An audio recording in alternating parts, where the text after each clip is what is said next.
Hoy vamos a ver la reconstrucción alemana.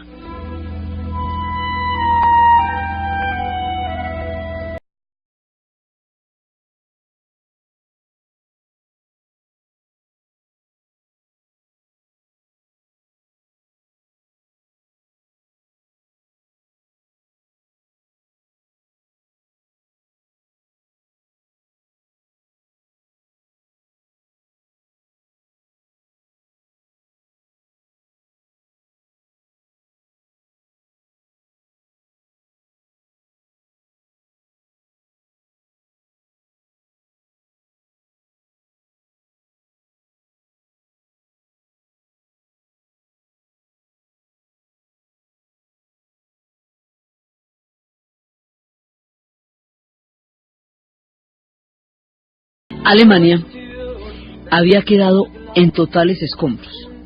Y cuando decimos escombros y cuando decimos que las mujeres alemanas reconstruyeron todas las ciudades ladrillo por ladrillo, no es una figura poética, es ladrillo por ladrillo, porque no quedó nada, nada de nada. Después de todo lo que nosotros vimos de los bombardeos masivos, más la loquera tan espantosa que le dio a Hitler y al Estado Mayor por pedirle a Alemania que muriera con ellos, más la llegada del Ejército Rojo con las divisiones de Bielorrusia de las aldeas escritas en sus tanques, pues 5 formas de destrucción distinta cayeron sobre Alemania.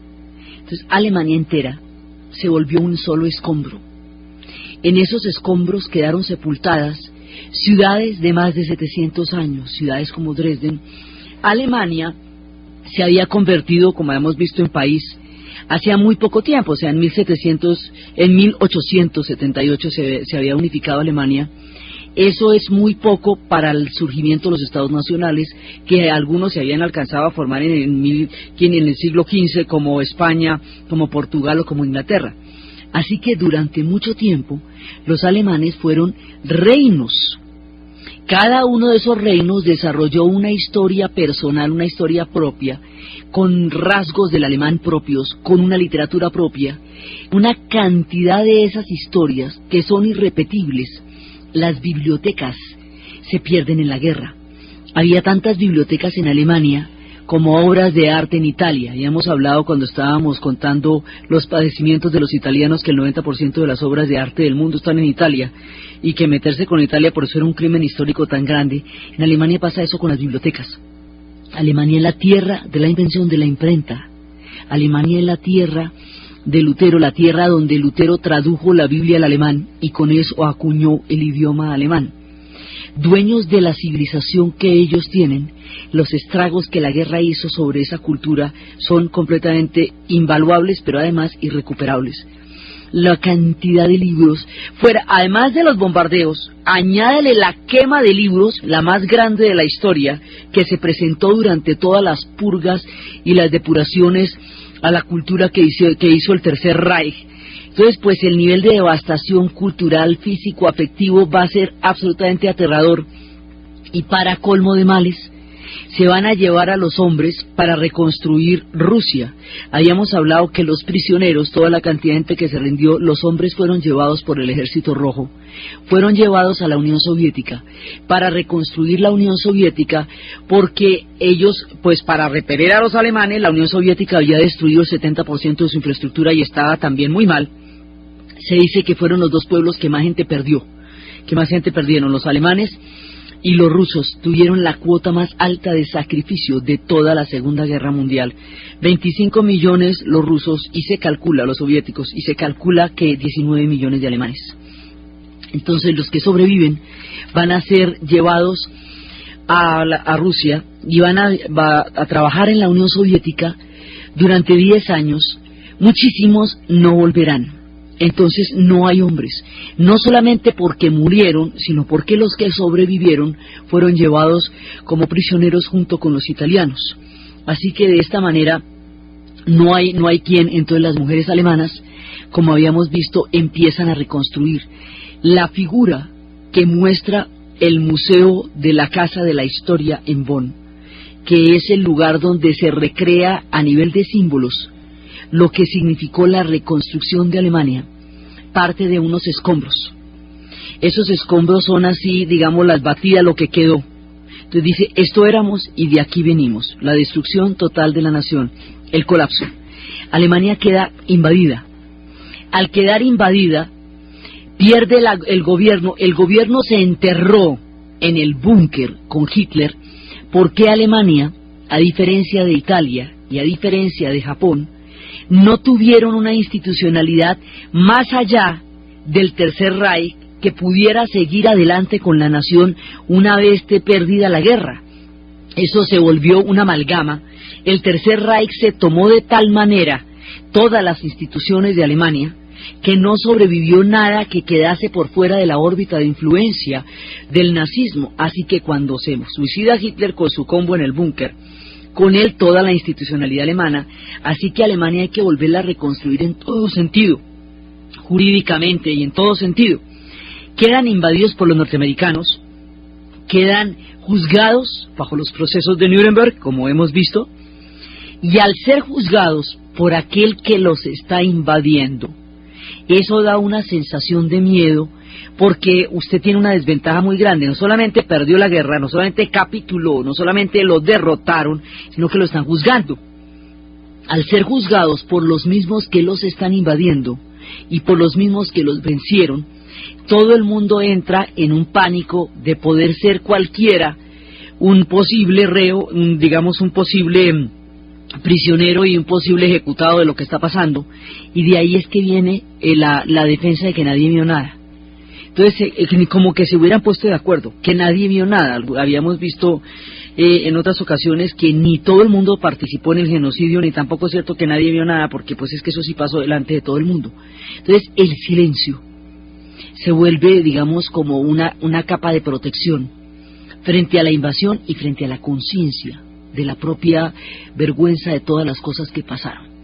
Entonces el pueblo alemán queda tan mal que en este museo de la Casa de la Historia en Bonn, los cascos de los soldados fueron agujereados para ser utilizados por las mujeres como coladeras para poder cocinar. Otros cascos les pintaron escarabajos como formas de diferentes muñequitos y de insectos para que los niños pudieran jugar con los cascos. Los juguetes que conocieron los niños que nacen o que están vivos inmediatamente después de terminada la guerra son los desechos bélicos. Entonces, para limpiar los escombros, lo primero que hay que hacer es sacar toda esa mano de material explosivo, de minas, bombas sin estallar, porque hay que reconstruir Alemania con los niños y eso está plagado de explosivos por todas partes. Hay que limpiar eso de explosivos, convertir los desechos bélicos en juguetes para que los niños tengan con qué jugar y los cascos en coladoras para que haya con qué cocinar. No hay absolutamente nada. La foto de un soldado sin una pierna llegando con una muleta a una ciudad destruida es emblemática. Solo quedan las mujeres, y estas mujeres son las que les digo que sacan coraje del lugar más increíble. Estas mujeres se van a volver un adalid de lo que va a ser el heroísmo reconstruyendo Alemania pedazo por pedazo. Entonces va a haber muchos años de penuria, y va a haber una reflexión muy profunda en medio de todo. Entonces, ¿qué es lo que se va a tratar de hacer? Como las instituciones quedaron completamente resquebrajadas, entonces aquí se está reflexionando. Hubo un régimen autoritario que eliminó todos los mecanismos de control, que eliminó toda la separación de poderes, que eliminó todas las diferentes opiniones y los partidos políticos, y se volvió un partido único. Entonces, para reconstruir el gobierno alemán, vamos a hacer una Alemania donde nos quepan todos los alemanes. Esto quiere decir que las personas de todas las tendencias políticas tienen que estar representadas en este nuevo gobierno alemán, porque como el Tercer Reich eliminó toda oposición, entonces decían que una de las barbaridades era que esa Alemania que había hecho Hitler no era para todos los alemanes, era para unos alemanes. Entonces hay que crear, como el autoritarismo fue el germen, digamos, del horror, entonces hay que crear un gobierno completamente pluralista, pero sobre todo hay que fortalecer la democracia en las instancias más cotidianas, permear la democracia en todos los niveles, que la democracia no se traduzca solamente en votación, porque por votación fue que Hitler llegó al poder, porque las urnas sin un contenido de la libertad no garantizan el ejercicio del derecho ciudadano, porque precisamente cualquiera puede echarle usted en cuento de demagogia si usted está lo suficientemente desesperado. Entonces, para que la democracia sea real, tiene que poderse ejercer en todos los niveles. Ellos van a crear redes. Redes quiere decir que usted en su cuadra, que usted en su calle, que usted en su barrio, tiene voz y voto sobre las cosas que van a pasar en su cuadra. O sea, usted es partícipe de los presupuestos para arreglar sus calles, usted es partícipe de los consejos de juntas para elegir qué se va a hacer con el barrio, si la carretera, si una cosa, si la otra. Fortalecer los mecanismos de participación popular para que la democracia sea el conjunto del ejercicio de las libertades de los individuos y no una imposición desde arriba de candidatos durante un periodo electoral. O sea, nutrirla, ampliarla, fortalecerla, volverla una red, de manera tal que la democracia esté representada en toda la vida del pueblo alemán y que todo el pueblo alemán tenga voz y voto sobre las decisiones que se están tomando, para que todo el mundo sienta que esa reconstrucción es suya y que ellos forman parte de esta Alemania y que a todo el mundo, absolutamente a todo el mundo, lo necesita Alemania. Nadie sobra en Alemania. Para sacar este país del horror, nadie sobra. Todos los brazos se necesitan. La ayuda de los niños es invaluable. Sin las mujeres no habría nación. Los que se puedan mover, que ayuden. Todo el mundo a ayudar. Hay que reconstruir Alemania, lleno de bases norteamericanas, con los procesos teniendo lugar. Y esta gente, y se va desarrollando la culpa colectiva, que es una cosa muy complicada porque es muy difícil tener hijos y volverlos ciudadanos de bien y darles un precepto moral alto y digno cuando se ha declarado ante la historia que todo el pueblo alemán es culpable.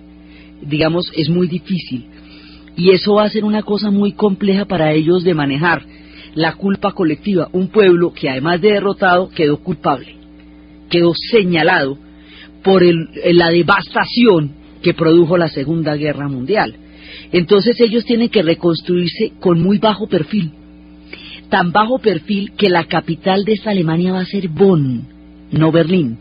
¿Por qué Berlín era demasiado rutilante? Solo hasta ahora, después de la unificación, es que los alemanes pueden tener una Berlín preciosa, mamacita. Pero esta Berlín de la guerra, primero no había Berlín, cero Berlín, chao. Pero segundo, nada podía ser altisonante, todo tenía que ser de bajo perfil. Entonces Bonn, una pequeña ciudad alemana, va a ser ahora su capital.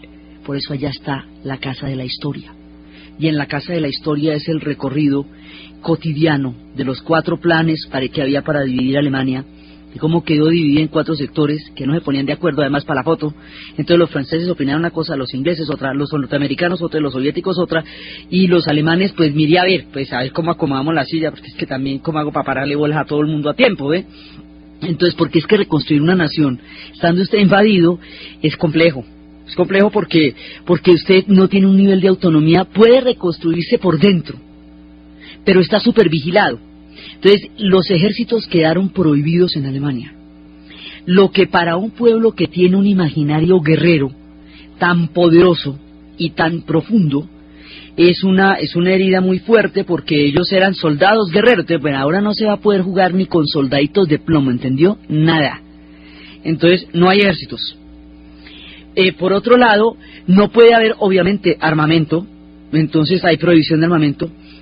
La unidad alemana, tan querida, tan importante, tan luchada, tan significativa dentro del imaginario alemán, queda rota. Ellos que habían hecho semejante esfuerzo para crear la primera nación alemana, y ahora esta nación queda rota en 2. La reparten en 4 sectores, pero a la hora del té son 2, el americano y el soviético. Y entonces queda dividida en la famosa Alemania del Oeste y Alemania del Este. y esa división la va a zanjar el Plan Marshall y la Guerra Fría, de la que hablaremos después. Entonces queda la Alemania dividida, que en el imaginario de ellos eso es una mutilación, dividir el territorio alemán. Un pedazo del territorio fue para Polonia, otro pedazo del territorio fue para Checoslovaquia, y ellos van a quedar lo que queda, con su Alemania rota. Entonces cada uno empieza a construir desde el pedazo que le tocó. Entonces los orientales empiezan a reconstruir dentro del marco del socialismo y dentro de todo lo que es el lineamiento soviético. Y los occidentales empiezan a reconstruir desde lo que es la historia europea occidental. Entonces, en los escombros, como hemos visto, hay mucha gente perdida, mucha gente perdida, porque es que millones de personas salieron en trenes para los Sudetes y no regresaron. Por eso en la Casa de la Historia, ahí es un letrero de una caja que dice que si alguien ha visto a mi esposa, tenía 22 años, Helga, o Gudrun, y se fue en un tren para las Sudetes y yo no la volví a ver. Por eso las leyes hoy son para ubicar dónde viven las personas, por si algún día viene la hecatombe. Entonces, hay una cantidad, el proceso de desnazificación es crear una conciencia de culpabilidad profunda dentro del pueblo alemán para desvirtuar cualquier simpatía que pueda haber por el nazismo. Hay una película que se haría mucho tiempo después, en los 60, la haría una directora italiana que se llama Liliana Cavani, que cuenta dónde quedaron enterrados estos profundos demonios, y es una historia de un romance entre una prisionera judía en un campo de concentración y un oficial alemán que es uno de los que dirige el campo. La historia empieza ahí, pero transcurre en Viena, tiempo después, en la posguerra, cuando ella llega convertida en una gran concertista, la esposa de un concertista muy famoso, y el antiguo oficial alemán es un portero de noche. El reencuentro entre ellos dos aviva los fantasmas de la guerra, cuando Austria se hizo tratar como país ocupado y se volvió también un sutil sitio donde se lavaron muchos de los procesos de pruebas de los inculpados durante las tragedias, durante los horrores y durante toda la barbaridad que pasó. Ese portero de noche, cuya música escucharemos, es una parte de donde quedan sumergidos los profundos demonios que salieron durante la época.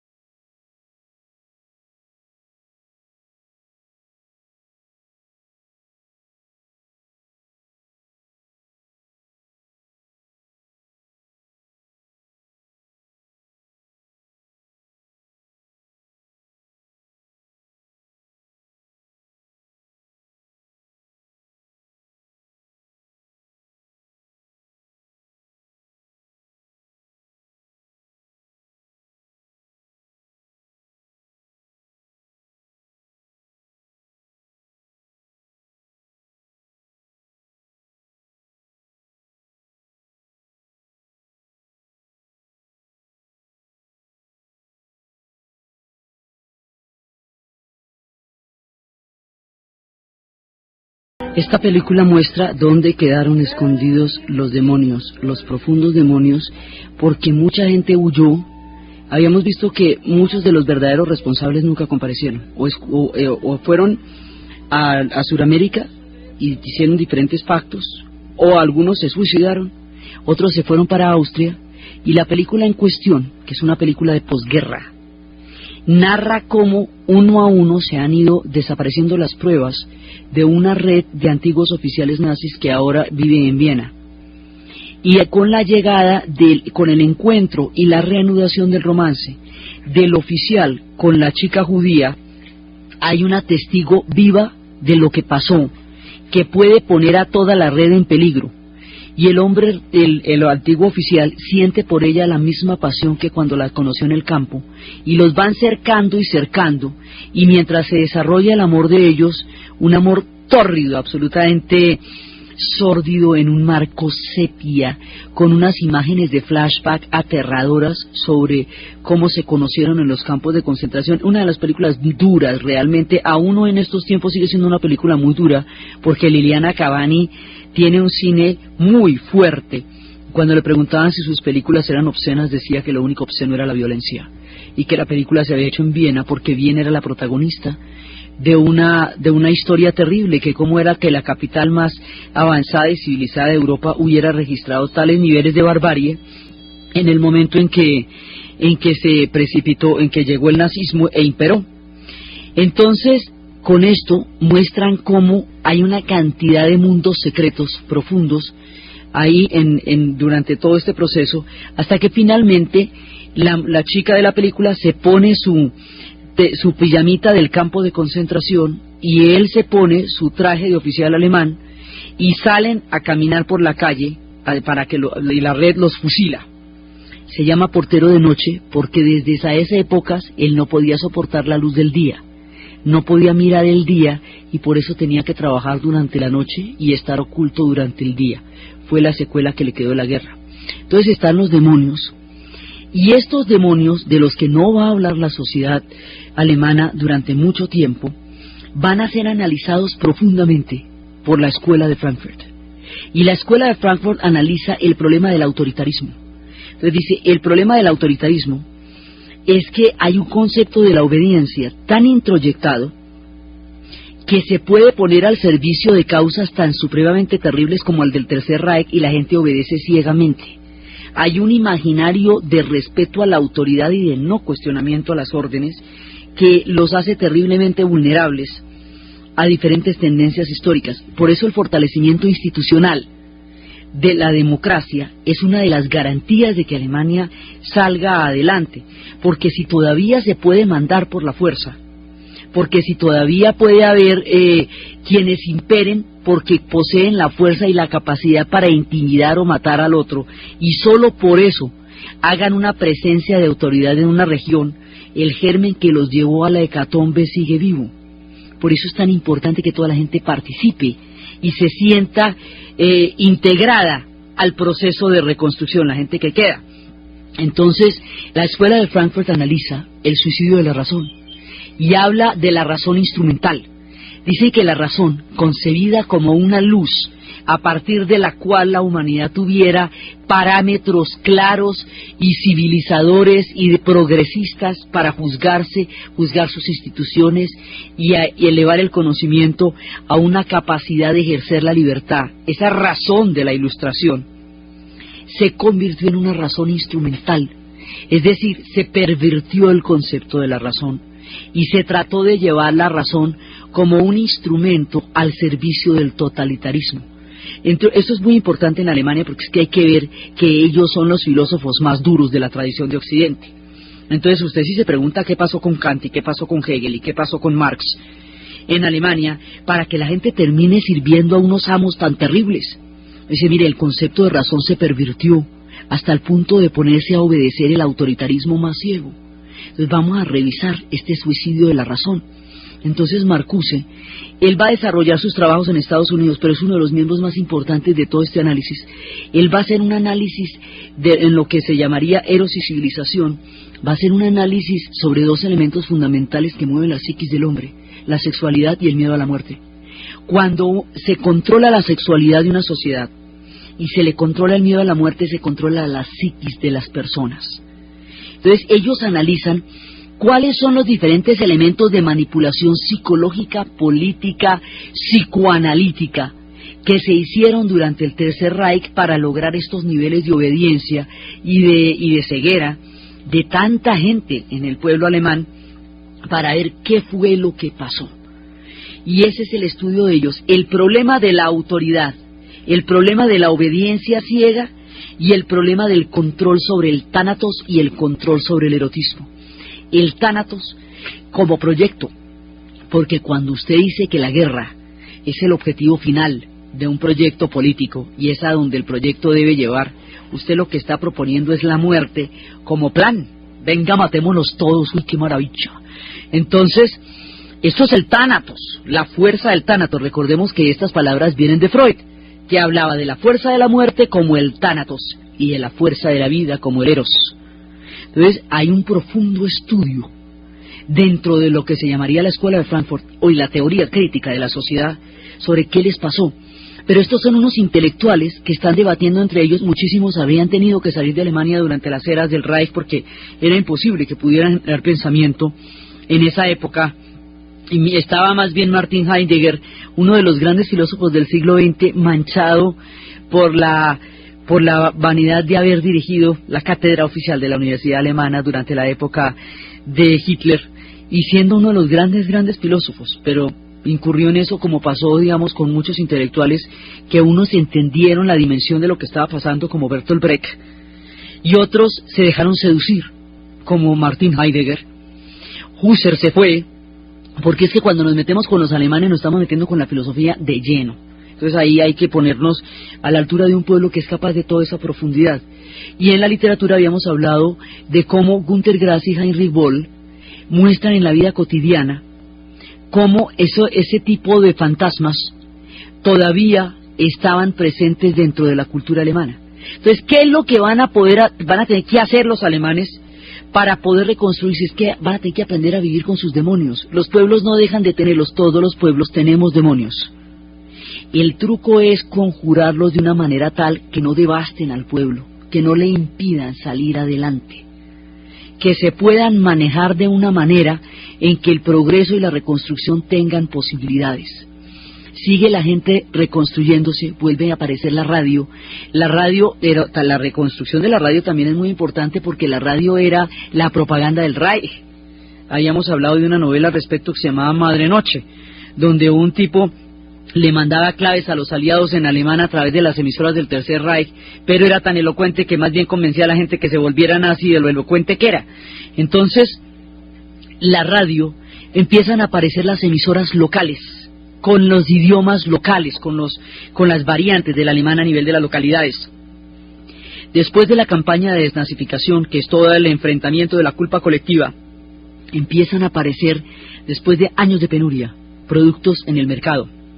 Productos como cremas, como las Barbies, empiezan a llegar las Barbies, las muñecas. Ya hay un momento en que empiezan a salir adelante, después de mucho tiempo, después del bloqueo, que fue cuando Stalin prohibió el abastecimiento a Berlín Occidental a partir del momento en que se parte ya directamente los dos bloques. Después del bloqueo, después de la desnazificación, después de la desaparición de gente, ellos empiezan a salir adelante. Konrad Adenauer en 1955 se arrodilla frente a Auschwitz y pide perdón ante toda la humanidad por el Holocausto, y pide por favor que le devuelvan a los prisioneros soviéticos, a los prisioneros que están en los campos soviéticos. Los prisioneros que están en los campos soviéticos, algunos que están allá por la batalla de Stalingrado, otros que fueron llevados de toda la Europa donde estaban en el momento de la rendición, van a regresar. Muchísimos murieron. Van a regresar los que se salvaron, hombres ya sin rostro, desfigurados por el dolor y los trabajos forzados. Van a regresar a Alemania, la Alemania que las mujeres han mantenido viva durante el tiempo que ellos no estaban. Si esas mujeres se habían casado, esto ya lo habíamos dicho antes, vale el segundo matrimonio y no el primero, porque la historia no se devuelve. Si usted llegó y no tiene mujer y ya se casó con otro, es que Alemania lo dejó a usted, porque esa mujer logró reconstruir su vida y logró tener hijos, y esos hijos son la nueva Alemania. Y usted lo reconocemos con todo el nivel pensional, lo reconocemos con toda la seguridad social, pero para la reconstrucción de familia, Alemania lo dejó atrás. Porque, digamos, la ley va para las mujeres, porque es que las mujeres reconstruyeron toda Alemania. Entonces, ellas estuvieron ahí durante todos estos años. Van a regresar los hombres, y van a regresar los hombres en un estado terrible. Y lo único chévere que le puede pasar a Alemania, las 3 veces que le ha pasado, 2 de esas 3 veces, era demasiado importante, fue que se ganaron el Mundial de Fútbol. Nadie se imagina lo que significa el fútbol para el pueblo alemán. Se ganaron ese mundial y era lo único chévere que les había pasado desde la caída. Ellos decían que perdieron la guerra, que tampoco que perdieran el mundial, y le metieron toda la ficha. Ese mundial y el que ganan cuando la reunificación enmarcan la historia contemporánea de Alemania. Ellos que adoran su fútbol y que tienen el problema cada vez que juegan con una Copa Europa, que no hay ningún país con el que jueguen que no hayan invadido. Entonces, siempre las barras no son sino de ellos, les toca trasladarse barra por barra y estadio por estadio, donde quiera que jueguen. Entonces, se ganan ese mundial los alemanes, mire, usted no imagina la dicha de esta gente porque era, para la reconstrucción era tan importante esa Copa Mundo, pero tan importante. Empiezan a reconstruirse como contamos con la historia de la Volkswagen, como contamos cómo este pueblo empezó a aceptar a los desplazados del mismo conflicto, uno a uno, alimentarse uno a uno, a base de solidaridad, se reconstruyeron los alemanes, con una consigna única: trabajar. Hay que trabajar muy duro para sacar a Alemania adelante. Entonces, la misma obediencia que en un momento los pone en las puertas del infierno, a la hora de trabajar es absolutamente eficiente porque se ponen todos de acuerdo, y esto es dándole, día y noche, trabajando. Entonces la idea es que los productos alemanes sean tan maravillosos, que sean sinónimo de calidad, que si la gente no quiere saber de ellos, que quiera saber de sus productos, que todo lo que tenga el sello de hecho en Alemania, se sepa que es perfecto. Le meten toda la energía a la perfección de un producto como una manera de darle sentido a su vida, que esa máquina de coser quede perfecta, que esa máquina de escribir sea perfecta. En la Casa de la Historia tienen los productos alemanes, las máquinas de escribir en guacales destinadas a todas partes del mundo. El orgullo de un trabajo tesonero día a día, donde la calidad y la perfección dieran el testimonio de la reconstrucción del orgullo del pueblo alemán. Entonces, ¿qué pasa? Que ellos, después de la Segunda Guerra, reconstruyen su orgullo como nación, no en la teoría de una raza superior, como lo hicieron después de Versalles, sino en la teoría de un pueblo profundamente trabajador, capaz de hacer cosas excelentes, y a través de la excelencia ganarse el respeto del mundo y el respeto de ellos mismos a través del trabajo. Y eso es lo que les va a dar a ellos un sentido de propia valía, un sentido de autoestima en la historia, para poder decir: valemos porque trabajamos duro, valemos porque lo que hacemos es perfecto. Y hay teorías que dicen que al no tener plata para los ejércitos y al no tener plata para las armas, en lugar de gastarse toda la plata en fierros, se la gastaron en desarrollo.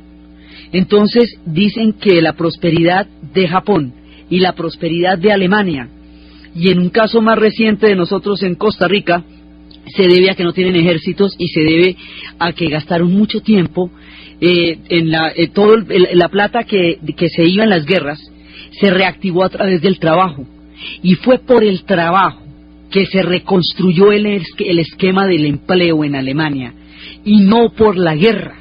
Y eso hace una diferencia fundamental entre la primera y la segunda posguerra, porque es el trabajo y la industria automotriz, y es la paz como negocio y como proyecto y como industria, lo que le va a dar a los alemanes la salida del fondo del abismo.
Y se pone esta gente a trabajar, y se ponen a trabajar. ¿De qué manera? Día y noche trabajando, y van a llegar todos y a construir una nueva Alemania, y a volverse a sentir orgullosos con un estigma tan fuerte encima, y a volver a decir nosotros valemos porque somos un pueblo trabajador y somos capaces de salir adelante del fondo del abismo. Por eso ellos habían salido de los puros escombros. Entonces empiezan a aparecer los productos, empieza el momento en que empiezan a aparecer los bienes de consumo. Antes no había bienes de consumo, era pura supervivencia. Y ahí es cuando empieza a aparecer un muro que va dividiendo el museo, va dividiendo la casa de la historia, de manera que al principio es un poquito, luego se va subiendo hasta que se cierra por completo y empieza a aparecer una Alemania, un Berlín oriental y el otro Berlín occidental. Es el muro de Berlín, historias de la Guerra Fría que veremos después. Cuando al fin empiezan a tener algún tipo de capacidad económica, se van para vacaciones, vuelven las vacaciones. La idea es recuperar una cantidad de mecanismos de seguridad social y de Estado benefactor que existían ya en la época de la República de Weimar, pero que en el nazismo se dieron, pero alrededor del proyecto bélico. Entonces, alrededor del proyecto de la paz, vacaciones pagadas, seguros, vamos a tener, de aquí para adelante vamos a tener pensiones, como en Inglaterra, el Estado benefactor para reconstruir Alemania, porque imagínense, si los ingleses se merecían todo lo que se merecían por el sacrificio que hicieron, imagínense, no se lo van a merecer estas mujeres alemanas, y esta gente que llegó también de unos estados tan terribles. Entonces la seguridad social y el Estado benefactor se imponen en Alemania, y las vacaciones pagadas. Con las vacaciones pagadas empieza a aparecer el turismo, se van para Italia. ¿Por qué para Italia? Porque es que es en el único sitio donde en principio los aceptan, ya después irán a otros lugares. Y en Italia es cuando aparece la era de sonreír. Entonces en el museo aparecen las vespas italianas y las chicas italianas en bikini. Por primera vez ellos pueden salir de vacaciones, por primera vez después de torvos años de silencio y trabajo, hay sonrisas, vuelve a salir el sol y se van para las playas italianas. Más adelante van a salir de vacaciones a Francia. Cuando salgan de vacaciones a Francia, los muchachitos que ya han crecido austeramente, pero con posibilidades y con oportunidades, que ya están más bien grandecitos, se van de vacaciones a Francia por primera vez. Y cuando se van de vacaciones a Francia, los franceses les cuentan las cosas que pasaron en el Holocausto. Y cuando les cuentan las cosas que pasaron en el Holocausto, los chicos alemanes ni entienden ni se imaginan de qué les están hablando, porque de eso no se ha hablado en 20 años. Los niños que estaban chiquitos cuando terminó la guerra, muy bebés, o los que nacieron inmediatamente después, no tienen ni idea que pasó todo lo que pasó, porque la condición era que no se hablaba de eso. Era una manera de sobrellevar el día siguiente. La reconstrucción se hace pensando en el día siguiente, porque cuando la hecatombe es de este tamaño, si usted piensa en todo el conjunto de lo que perdió, se paraliza. Entonces hoy vamos a levantar estos 4 ladrillos hasta que nos quede la ciudad de Bremen bonita como era. Entonces la gente no vuelve a pensar qué hizo durante la guerra, ni qué pasó, ni nada. Entierran el recuerdo, la memoria y la palabra. Y eso es muy grave. Los únicos que están reflexionando son los filósofos, pero son círculos académicos que hasta el momento del relato van a estar confinados solamente a las universidades. Cuando los niños empiezan a llegar de Francia, los adolescentes, y a preguntar: papá, ¿qué estabas haciendo tú durante la guerra? Porque con lo que tú hiciste yo tengo que vivir. Dime cuál era tu asignación, dime cuál era tu unidad, dime cuál era tu uniforme, ¿dónde está? En ese momento, que ya es el 68, esa es la gran confrontación y la hora de la verdad. Y ahí es cuando la teoría crítica de la sociedad, cuando la escuela de Frankfurt sale a las calles en la pregunta de qué estabas haciendo tú durante la guerra. ¿Sí? Ahí es cuando empiezan a recoger el pensamiento filosófico que se ha venido desarrollando, porque la pregunta se empieza a volver relevante y tienen que enfrentarse a sus propias verdades de la manera más aterradora, porque no hay tribunal más miedoso que los ojos de un hijo. Entonces, cuando usted le tiene que decir a su hijo responsabilizarse ante él por sus actos, porque sus actos lo salpican a él, en la medida en que es alemán. Esa es la hora del té. Por eso es que en los tiempos actuales, después de la caída del muro de Berlín, decidieron destapar todas las cosas terribles que hayan pasado por cuenta de la Guerra Fría y de los archivos de la Stasi, porque ellos dicen que nada les hizo más daño que el silencio, que ese silencio tan aterrador, porque las cosas no dejan de suceder porque no se hable de ellas. El dolor no deja de doler porque usted no diga que le duele. Entonces el 68 alemán, tan distinto al 68 francés, del que también tendremos ocasión de hablar en la reconstrucción de Francia, porque no es que a todo el mundo le tocó echar para adelante, entonces va a ser la confrontación, van a ser los grandes movimientos universitarios, pero sobre todo va a ser la confrontación, la sociedad enfrentando ante ellos mismos, ya no ante el mundo, ante sus propios hijos y ante las siguientes generaciones, la verdad de las cosas que vivieron. Entonces Alemania tiene que aprender a conjurar los demonios, tiene que aprender a vivir con paradigmas distintos al belicismo, que es muy complicado porque Alemania se unificó alrededor del proyecto militar prusiano, que era el arquetipo del soldado, que en nombre de la Alemania iba creando una nación. El arquetipo bélico es muy fuerte desde el tiempo de los germanos, porque los dioses germanos y los héroes germanos eran guerreros, eran hombres de guerra. Entonces ellos tienen un arquetipo bélico poderosísimo y ese arquetipo los va a formar como nación, y ahora tienen que renunciar a ese arquetipo para cambiar la fórmula por un arquetipo de paz. ¿Y sabe qué es lo más sorprendente de todo? Que se puede, y que lo lograron, y que fueron capaces de cambiar el imaginario de un pueblo dedicado a la guerra por un pueblo dedicado a la paz. Los pueblos pueden cambiar sus arquetipos, pueden conjurar sus demonios y pueden salir adelante si se unen hombro a hombro y se dedican a trabajar. Y eso fue lo que hicieron los alemanes. Los empresarios alemanes fueron llevados a prisión porque mucho del trabajo que se hizo durante el tiempo del Tercer Reich era trabajo esclavo.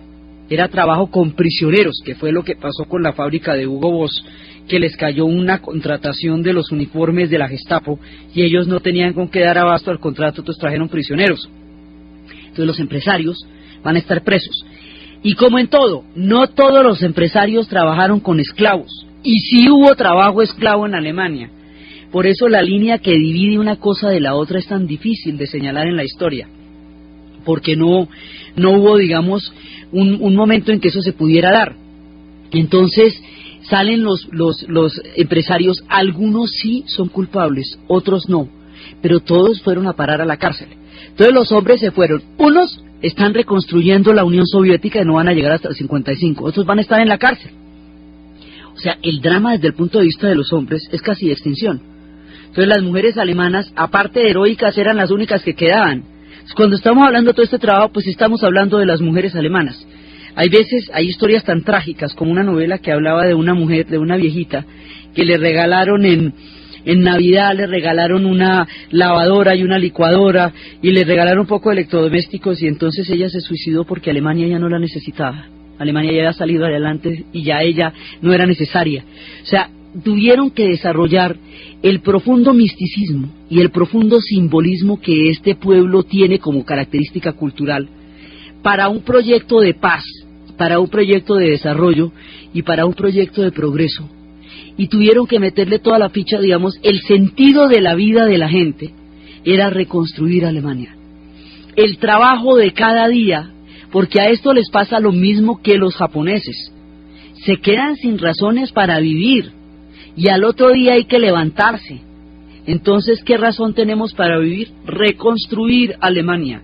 El psiquismo de la reconstrucción es uno de los más delicados, pero también de los más milagrosos, porque en el psiquismo de la reconstrucción está la capacidad del ser humano de sobrellevar y sobreponerse a los golpes de la vida, está la capacidad del ser humano de no dejarse vencer por la adversidad y de sacar adelante la siguiente generación y de sacar adelante la sociedad por encima de todo lo terrible que les haya pasado, y a ellos les pasaron las cosas más terribles que los pueblos conozcan. Entonces todo el misticismo se convierte en pegar este ladrillo con este otro ladrillo. Ahí voy a concentrar toda la razón de mi vida, hasta que esta pared me quede bonita. Cuando me quede bonita mi pared, ese día se justificará. Cuando salgan las 20.000 unidades de la Volkswagen, el pueblo se salvará. Cuando queden las máquinas de coser divinas, cuando queden las máquinas de escribir divinas, Alemania se salvará. Y así se reconstruyó Alemania, duramente, con un espíritu de tesón, así, pero dándole con todas las fuerzas, hasta que fueron llegando. Cuando llegan los emigrantes, hay una sensación de alivio muy grande, porque Alemania se había salvado. La figura de la estatua de este emigrante polvoriento con el sombrero bajado y la maleta cogida por pitas, amarrada por pitas, llegando fatigado, viene porque ya hay trabajo en Alemania. ¿Qué significa la llegada de los inmigrantes? Que hay trabajo, que ya hay riqueza, que se ha generado un poquito de trabajo para los demás pueblos, que los alemanes han sacado adelante su país, dividido, capitulado, rendido, aterrado, de escombros. Ese es el orgullo que hoy tienen los alemanes, haber salido adelante de los escombros, mirarse desde atrás en los escombros y decir, sacamos adelante una nación, y la sacamos adelante con las uñas. Muchas veces el drama de los inmigrantes es una cosa muy compleja, porque cuando llegan como trabajadores invitados a realizar oficios que las sociedades europeas ya no quieren, ya no realizan ellos, porque han pasado los días peores. No conocen la epopeya que estos pueblos pasaron para ser quienes hoy son, y en un principio llegan porque la sociedad empieza a experimentar unos niveles de opulencia, pues ya, digamos, más adelante serán muy opulentos, pero hasta ahorita están empezando a respirar y empezando a construir una nación poco a poco, por segunda vez, porque ya les había tocado reconstruir una nación después de la Primera Guerra. Entonces, así, con la profundidad en la filosofía, con el pensamiento de cuál es el origen de la razón instrumental del Estado autoritario, de la obediencia ciega, con las manos de las mujeres pegando los ladrillos, con los niños entregando ladrillo por ladrillo, con los hombres volviendo de los campos de Stalingrado con los ojos vacíos, con su mundial de fútbol que se ganaron y con sus productos excelentes en el mundo, se reconstruyeron los alemanes y salieron de la tragedia hasta convertirse hoy en una de las naciones más poderosas a nivel de la economía y de la política mundial, y en uno de los ejes fundamentales de la Unión Europea.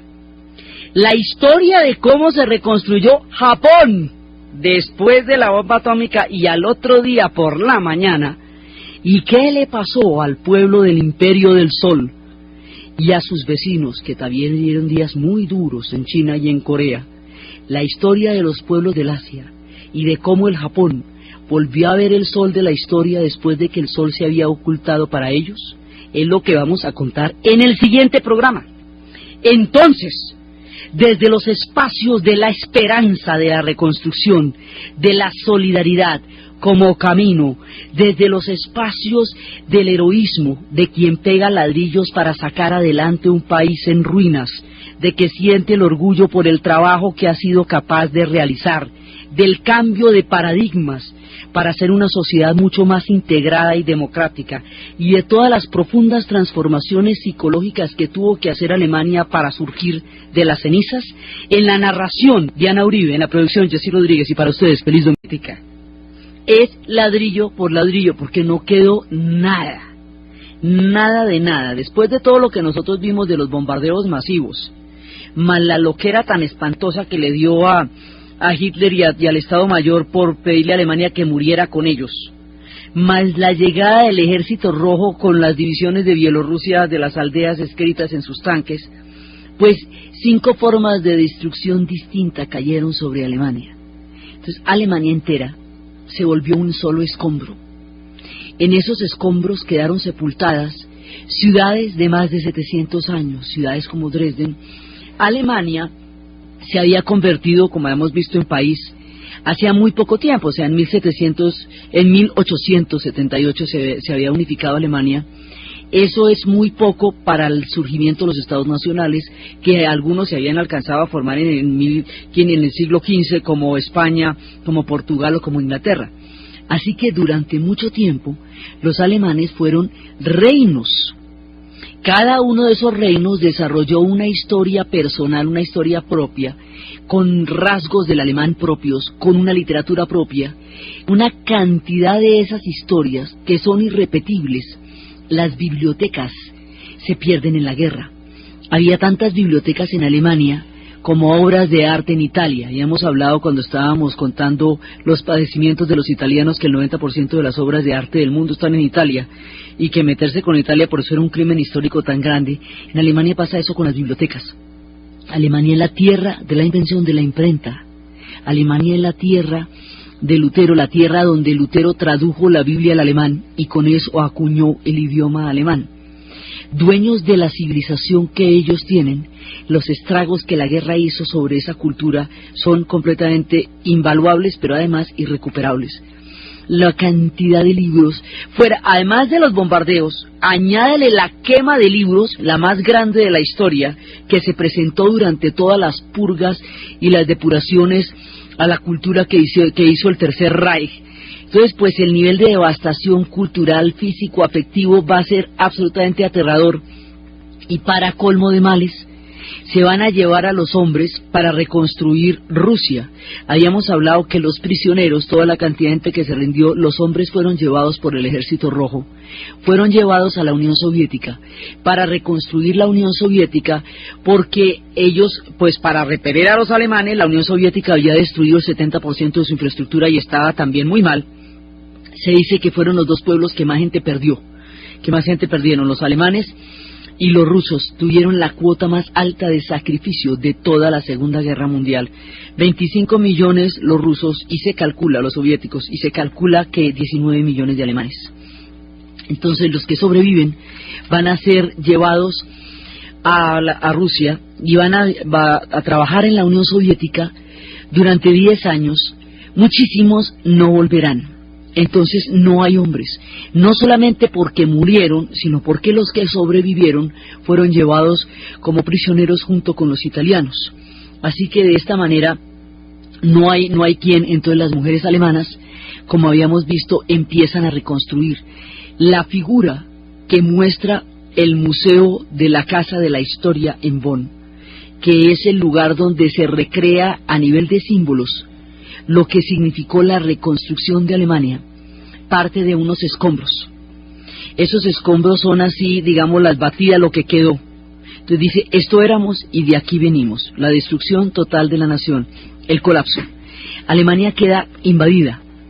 Al quedar invadida, pierde el gobierno. El gobierno se enterró en el búnker con Hitler, porque Alemania, a diferencia de Italia y a diferencia de Japón, no tuvieron una institucionalidad más allá del Tercer Reich que pudiera seguir adelante con la nación una vez perdida la guerra. Eso se volvió una amalgama. El Tercer Reich se tomó de tal manera todas las instituciones de Alemania que no sobrevivió nada que quedase por fuera de la órbita de influencia del nazismo. Así que cuando se suicida Hitler con su combo en el búnker, hoy vamos a ver la reconstrucción alemana.